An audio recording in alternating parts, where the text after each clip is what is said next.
Report पेश करते हैं मियां दान अनवर, चेयरमैन पंजाब शेखोपुरा से। खबर शामिल करते हैं मुल्क भर के सार्फिन के लिए बिजली मजीद महंगी होने का इम्कान। Islamabad central power purchasing agency CPPA ने कराची समेत मुल्क भर के सार्फिन के लिए बिजली 27 पैसे फी यूनिट महंगी करने की दरख्वास्त दायर कर दी। बिजली की कीमत में 26 पैसे फी यूनिट इजाफे का इम्कान है। ये इजाफा मार्च की माहाना फ्यूल एडजस्टमेंट की मद में मांगा गया। इस हवाले से CPPA की जांच से दायर दरख्वास्त पर national electric power regulatory authority NEPRA 28 अप्रैल को समाअत करेगा, जिसमें कीमतों में मुमकिन इजाफे की दरख्वास्त का जायजा लिया जाएगा।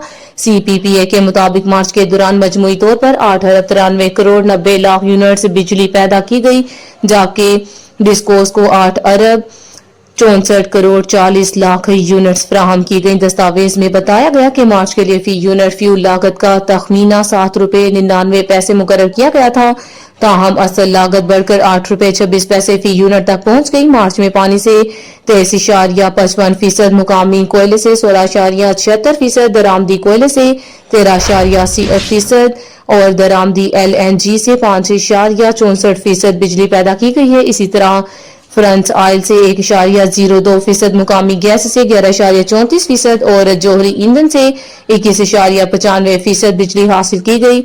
काबिल तजदीद ज़राए से मालूम हुआ कि 3.46%, जबकि सोलर से 1.18% बिजली पैदा की गई है।